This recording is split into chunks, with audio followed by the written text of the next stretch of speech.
Oh, it's you. What brings you all here? Hey, we're just having a look around.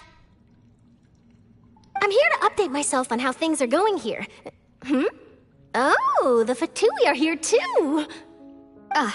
Let me introduce you. This is Mr. Garunt Snežević. He represented the Knave in sending us a large amount of supplies, and is helping with our work. Our residents are hard at work as well. Thanks to everyone, work is progressing nicely. We've lost a lot of people, but we're moving forward. That will have to be enough. Hello, Miss Charlotte. I'm a big fan of yours. I especially like that article you wrote last year about Fontaine's stray cats. But if you don't mind, could you not emphasize our role too much in your report? It's not charity we're doing here. We just happen to share the same interests as the Spina. I get where you're coming from. I'll keep it as simple as possible.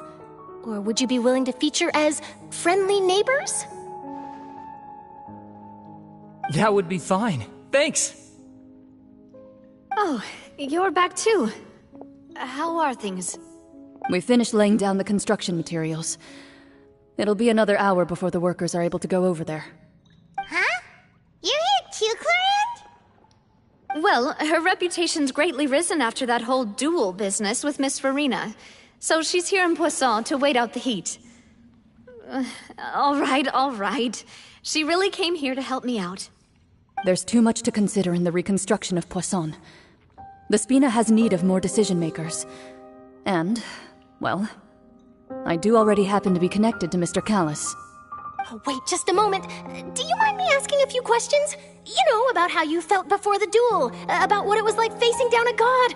There's lots of exciting material there, I bet. Forget it. I'm sure you can find a better theme than that, Miss Charlotte. I see you're the same as always. Couldn't you do me a favor, for Navia's sake? Well, if we're talking about doing things for my sake, you might as well just take a few more photos of me. Or of the Traveler. It's better than wasting time persuading Chlorand, at any rate. Of course I will. I'm not gonna let him off that easy. All right, then everyone who wants to be in the photo, gather up. And smile.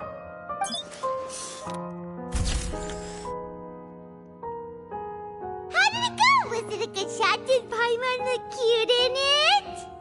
Not bad. Your addition really helped the composition of the picture. All right, hang on a moment. Let me snap a few more shots.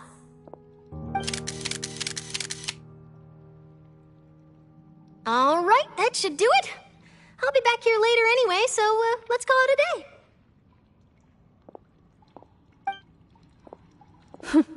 You're very quick. Speed is of the essence when it comes to the news, and freshness is the key. Also, not to brag, but I'm pretty good at building connections. Who knows? I might eventually get that interview with you after all, Miss Chlorand. Wow, you really do have that never say die spirit. I'm impressed. I'll hazard a guess that this is how you got that interview at the Fortress of Maripede. Whoa, you're well informed. Let me make a guess too. I asked Sijuin, who told Monsieur Nervillet, and he told you, right?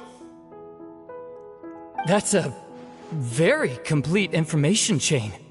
In truth, all Monsieur Neuvillette asked me was, when did the fortress become so friendly towards the media? I told him that it was best not to speak too soon. There's no guarantee that Ridsley will make a personal appearance. You're right. I've got to treasure every moment I have with them. In which case, I'll be making a move first. Stay safe now. And tell me if you hear anything interesting. I'll treat you to afternoon tea in exchange.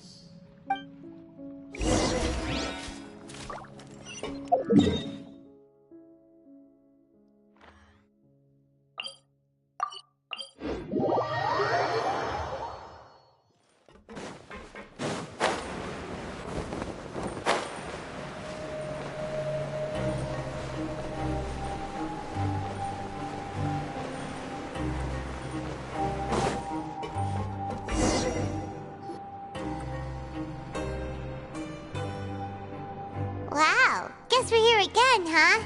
There's a real nostalgic feeling to this place. Looks like you've been missing us. Duke!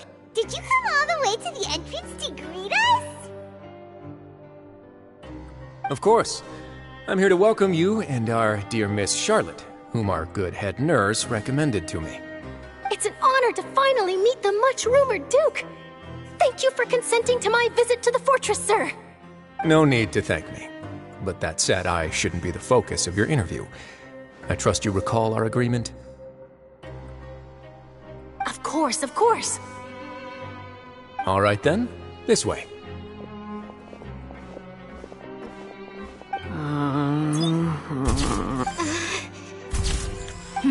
Hey, no need to be so nervous. I've already taken all the photos we need. Miss Charlotte, do these pictures really need to be published on the cover of the Steambird? It would seem that Miss Lorvine doesn't want her face to appear beside that of Mr. Jurier, hmm? Sir, please don't say... But it looks like dear Mr. Jurier denies it. Might this interview be very important to you, then? No, I just... This is my first time being interviewed, and I'm very thankful to the Steambird for... Now, I might not look it, but I actually did meet Mr. Edwin once. And I'll be honest, I enjoyed chatting with you more. You've definitely got more of that genius vibe going on. The boat that brought about a miracle, the ark that saved the people. Why, you recreated a myth back there, like an emissary of legend. Still, if I might ask, where's that flying ship now? Huh. Looks like Charlotte's trying to get herself another exclusive scoop. I have to apologize, but that ship is presently in the bowels of our factory. I'm afraid it won't be easy for you to get a shot of it. Really? Well, then in that case, could I have an interview with you to make up for that loss? You already know my answer, I'm afraid. Best you interview our head nurse instead. Or perhaps you'd like to take another photo of this couple of researchers? Did you really have to use the word couple? Well, then, 2 solo photos will do. Is my hair messed up? Please, someone help me have a look. Things sure are getting pretty lively here. We've seen this kind of thing before. Oh, seems like everyone's here. Would any of you like to try this new drink I came up with? Ah, Siegeween. Hey, Miss Charlotte. Why don't you, take some pretty photos of our head nurse? Sure. Come on, Miss Siegeween, over this way. Let's find a brighter spot. Huh? Sure. Do I have to smile? So, how have things been at the fortress? Same old, as you can see. Fontaine's undergone some changes, but this place is still more or less the same. Other than that flying ship, it got a tad too much attention, I think. That's why I decided to let the interview go through. We should direct more public opinions toward the behind-the-scenes heroes. Am I right, Mr. Jurier? Miss Lorvine? You're too kind, sir. I believe that you too should have your day in the sun. Not that you would want that, which is a pity. I'll just leave the spotlight to you two. I see. Lots of things happened that day, huh? Anyway, regarding that Harbinger, I'm not sure you remember, but his 3 young followers are still waiting for his return. He sure did win them over, huh? I'll tell them that there's good news and bad news. The good being that their boss seems fine, and the bad being that they must face extended sentences for abetting his escape. Oh, actually, what about you? Are things gonna change for you too? What change can there be? The fortress will keep chugging along, and so will my duties. As to what Miss Farina's departure will mean for the nation, and if our laws and governance will be transformed, we'll leave those to the folks in the overworld. Hey everyone, the photo shoot's done. Good. In that case, let's call it a day here. Thanks for your cooperation. Come on, Traveler, let's go. Till next time, everyone. There'll be a next time? Maybe. Who knows? I might write a story about the underwater factory next time. Until then. All right, last stop, the docks.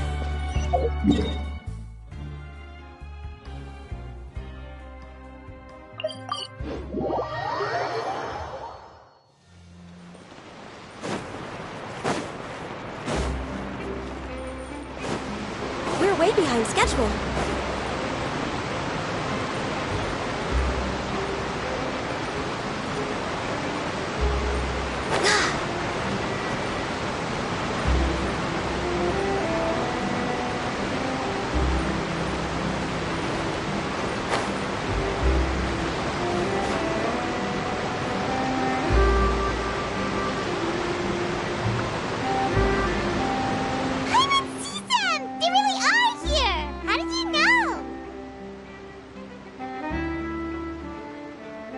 Navia mentioned that she stayed in touch with Linny and the others after working together. Apparently, they've been at the docks distributing these strange pockets the whole time since. Traveler, Paimon. Ah, and Miss Charlotte, too. Would you like a magic pocket?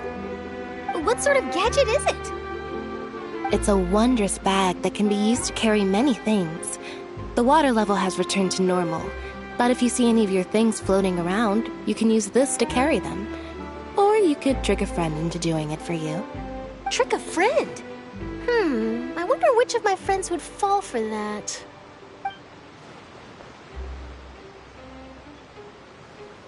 You could just make a friend like Fremine here. Isn't that right, Fremine? Is this what you meant by, I'll help you make some more friends? To be honest, that sounds pretty sweet. Could I have your contact, please? Sure. Please, write down my address. You sure are working hard to help Fremine socialize. He was the one who proposed doing this. He even wants to assist in our magic shows. Yes, I was planning to first introduce Pear as an assistant, and later Fremine himself. In the future, I think we can leave underwater escape magic to him too. That said, would anyone want to see a diver escape underwater? Oh, it'll work out. Every journey begins with the first step. He'll become a part of our show eventually. Lynette, could you come over? Miss Charlotte says she wants to take a picture of us. Got it. My, that Charlotte is rather perceptive. She got rid of everyone the moment she realized I had something to say to you. So, how have things been, Traveler? Father says that you did a great deal during the latest events. She's very grateful for your contributions to Fontaine. That's all right. We were more than happy to help. So, what's she doing now? Oh, I guess you haven't heard. Well, after Lady Farina left, Father and Monsieur Neuvillette opened negotiations, during which he gave Fontaine's gnosis to her as a diplomatic gift. A diplomatic gift? A gnosis? Yes, I was quite surprised at first myself. But when I thought it over, there were actually a number of things going for it. It could have been done as an apology for the incident with Lord Child, or as thanks for his help in tying the all-devouring narwhal down. Furthermore, Father did also lend significant aid to Fontaine and Poisson. Well, that's true, but this is a gnosis we're talking about. Doesn't this seem a bit irresponsible? I would agree, but I've also heard that it seems that Monsieur Neuvillette has had a significant change of heart regarding the matter. So there's some reason for this that only Neuvillette knows about? I suspect you'll have to ask him about that yourself. Ah, yes, speaking of which, I did see him strolling around the entrance to the Fortress of Meripede a while back. Isn't he real busy and stuff? Paimon didn't think he'd have the time for that. But back to the topic. The gnosis was given to the knave, right? What about Child? They say that he's returned to Snezhnaya to recover from his wounds. I hear that the recent disaster really did a number on his health.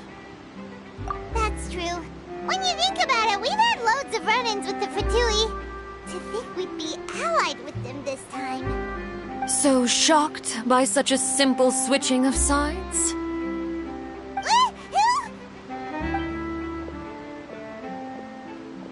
Father! Well, well, what do you know? Come to the docks to see how my children are doing and meet the Traveler by chance. Please do not pay my accomplishments in Fontaine too much mind. I would have done them regardless. Are you going to take the Gnosis back to Snezhnaya? That is our duty as Harbingers, yes. Don't be too preoccupied with sides. The goal of the Fatui concerns not a single place or person, but the entire world. With such a grand goal in mind, it is inevitable that we must wear many masks. Switching my masks is something I've always done. Well, that depends on many things. No one truly knows what the future holds. What good is honesty if you can't rely on it forever? As for you, I very much look forward to our next collaboration. Good things cannot be achieved alone, and you've proved yourselves to be great partners. A vision? All right. I'll remember to return it. Thank you for keeping it safe for him this entire time. And that's a wrap for me. Huh? You're... Greetings, Miss Journalist. Hello. If I'm not mistaken, there are diplomatic channels I'll need to report to take a photo of you. That is correct. So forgive me, but I will not be able to serve as a subject in your article. However, feel free to write as much as you'd like about our dear magicians and our upcoming rookie talent. I will. The sea breeze is quite pleasant. I shall continue my walk while the weather remains so agreeable. Farewell. Farewell, Father. Oh, she has such an intimidating presence. I didn't even dare to take a picture. Thankfully, I've already wrapped up all my pre-scheduled interviews. Thank you all. This'll be more than enough for me to write about, I'm sure. Don't be too nervous. Why don't you take a magic pocket before you go? Here, Traveler, Paimon, you take one too. To move things about? That's right. Funny. I was giving out magic pockets when we first met too. And what do you know? I'm doing the exact same thing right now. So many things have happened, but the pockets are still the pockets. I guess this must be life. We will all follow our own paths, and serendipity will lead you to your fated friends. All right then. We'll be handing out pockets in some other districts later, so we'll get going now. Have a good day, you two. Well, guess we sent Charlotte, huh? Shall we go see how Nibble's doing? As long as he's not so busy that he doesn't have time to chat anyway.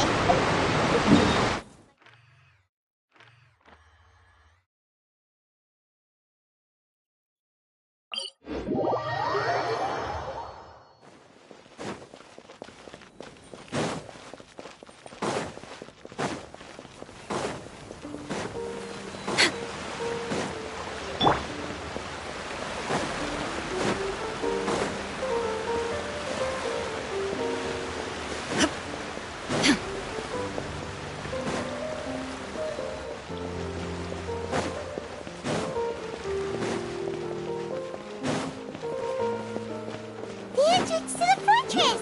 Ooh, he really is there!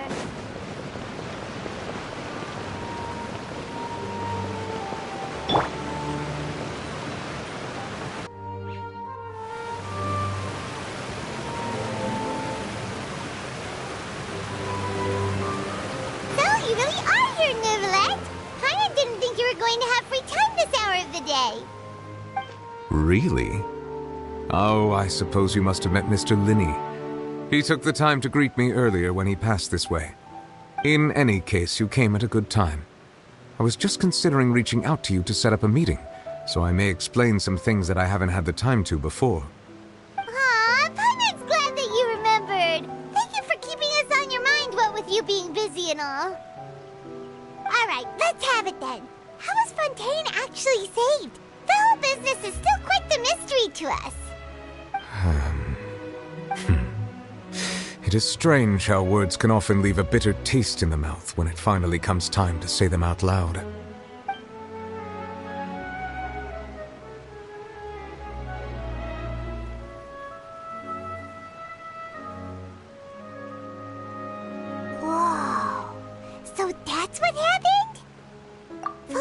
destroyed the divine throne of the Hydro Archon and restored your power to you, transforming you into a fully fledged elemental dragon sovereign.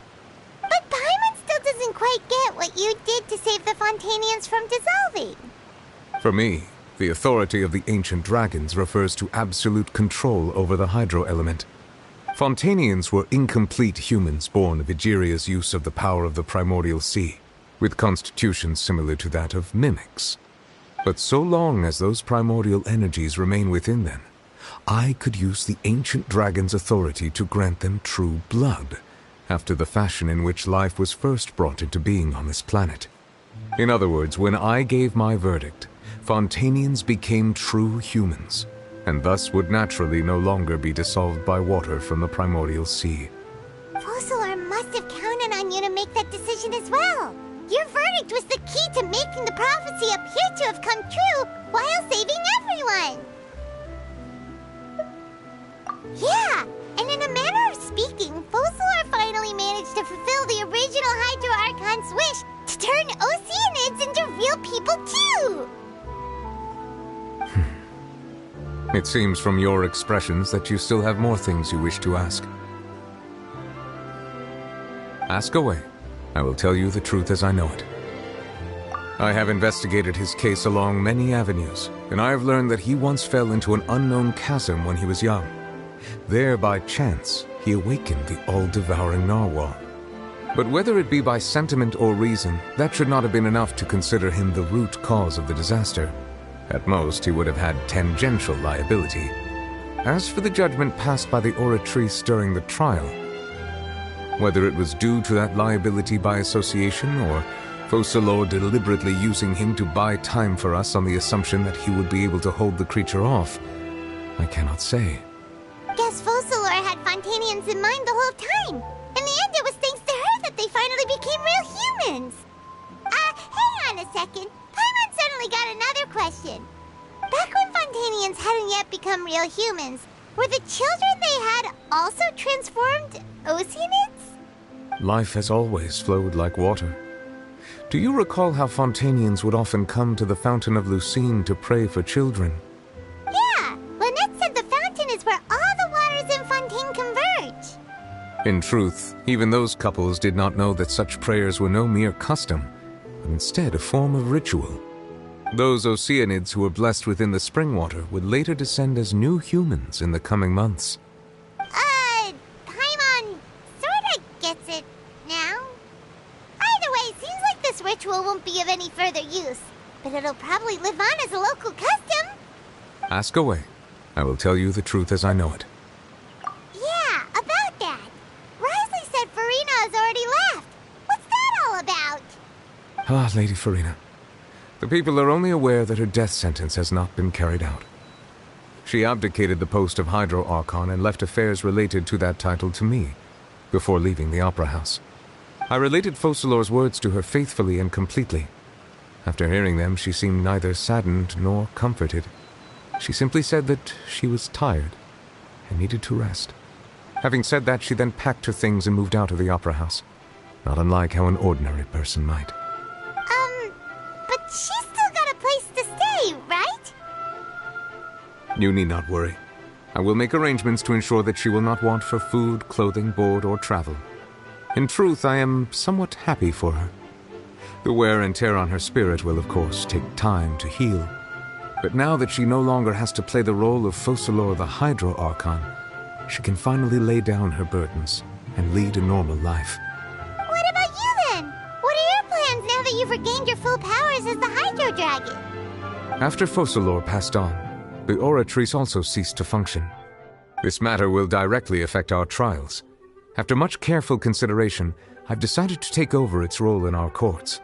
From now on, I shall hear cases and pass verdicts by myself. Looks like you're still considering stuff from the perspective of the Udex, huh?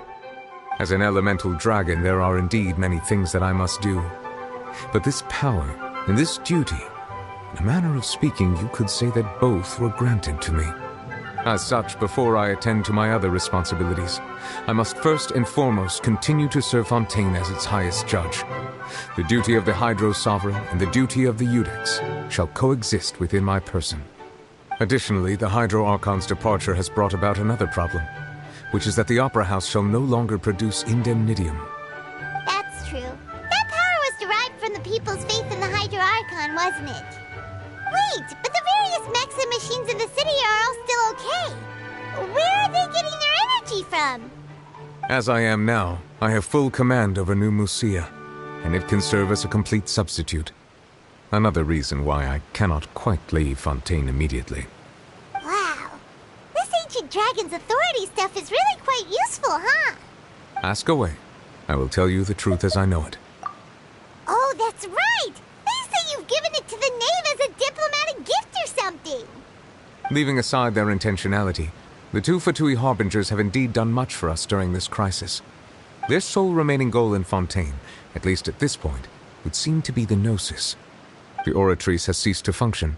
The Hydro Archon's divine throne is now no more, and I do not need the Gnosis's power. As such, it has lost all meaning for Fontaine.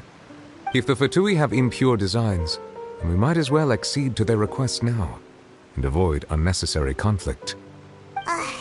What complicated considerations? Paimon thought you were just giving it to them out of gratitude to the knave and as an apology to Child. Ask away. I will tell you the truth as I know it. You will soon be heading to Natlan, I presume. I'm afraid that I have little talent as a travel guide, so all I can do is tell you what I know about that land. As far as I'm aware, Natlan can be said to be a nation of dragons. A nation of dragons? You mean like you? No, I suspect that I would not find myself welcome there. Unlike ancient dragons such as myself, the dragons of Natlan have undergone long years of development and evolution. Large numbers of them have entered a form of coexistence with humanity. Natlan is also the nation of war. War ravages those lands like an undying flame. There is one other piece of information I got incidentally from my negotiations with the Knave that I believe may be useful to you. The Harbinger known as the Captain has thrown his hat into the endless ring of war. The Captain. Sounds like a real tough customer. Seriously, everywhere you look, there's a Fatui Harbinger doing their thing. I suggest that you fully prepare yourself before going to Natlan. In the meantime, Fontaine's doors will always be open to you. Ask away. I will tell you the truth as I know it. Hang on a sec. Paimon's still got a question about the Gnosis. When we spoke to Linny earlier, he mentioned that your attitude towards giving away the Gnosis had clearly changed. We guessed that there might be some reason for it that only you were aware of. No wonder the House of the Hearth is the Fatui's intelligence division. They are certainly sharp. So regarding this specific issue, I was just getting ready to share something with you. What is it? In truth, I exchanged some further words with that lady named Skirk after sending you two back to the surface. It went something like this.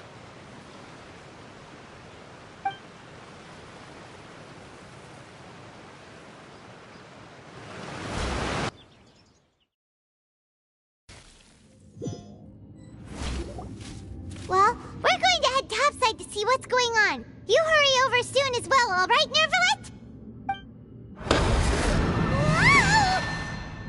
What next? The all-devouring narwhal isn't here, so I'm no longer getting any interference. I can finally catch the scent of your power, what it's made of. It is the authority of the planet's primordial dragons, but with something very similar to a god's curse mixed in. It's quite a novel blend. I'm sure I've encountered something like this before. What was it again? I do not know what you speak of. Of course. How could I forget? You should have the remains of the third descender on your person, yes? Remains? I've never heard of any such thing.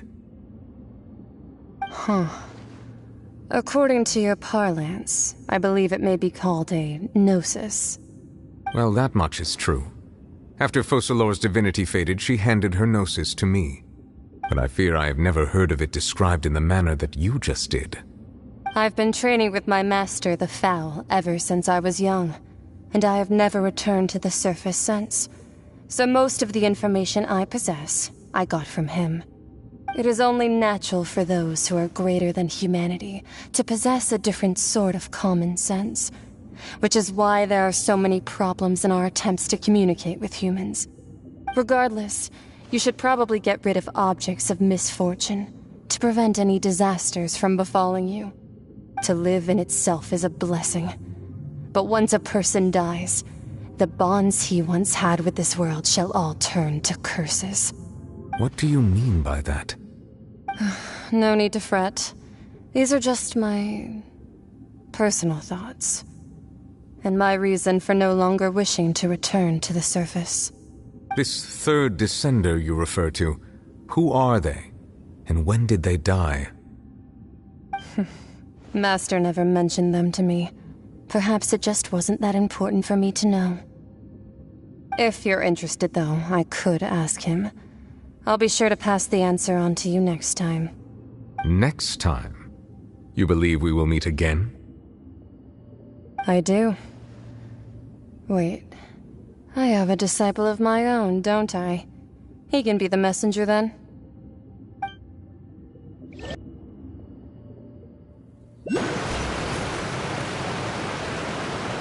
That's what she told me.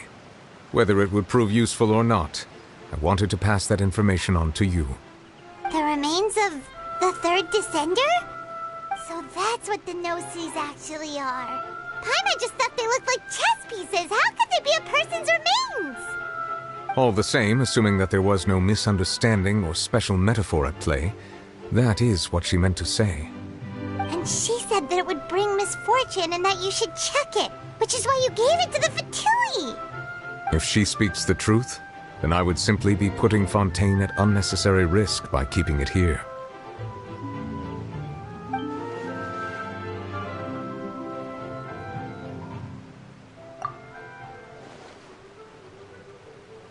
I had guessed that you might already be familiar with this concept, but I did not expect you to be one of them. That means that the Gnosis, which are exceedingly element-compatible and can even enhance elemental abilities, do indeed come from the third descender. I wonder, does your body also possess similar properties? Like being able to use elemental powers without a vision. That does sort of count as special compatibility, right? No, let's not think about this stuff right now. It just feels creepy. Comparing the Traveler to the dead third descender and all. That's what you say, but this topic still feels like bad luck. Once Child recovers, let's get some more answers out of him. Or go look for his master and get the answers that way. I too believe it unwise to make too many blind guesses when information is lacking. The same is true of being at court. All right. Whatever the case, it seems like the crisis here in Fontaine's over for now. Yes. All of Focalor's efforts were for this moment as well. But she sacrificed herself in the end as a god, and she suffered through all those years as a human. Was that really what she wanted? I suppose that would be the mystery of a god's will. I suspect not. But once in a while I too would guess that if wishes were like the clouds in the sky, they will one day return to the earth as raindrops. Life flows like water, and rain is the final answer. The water levels may sometimes tilt one way or another, but the rain falls fairly upon all. And what ultimately is the difference between the rains that fall upon all of us?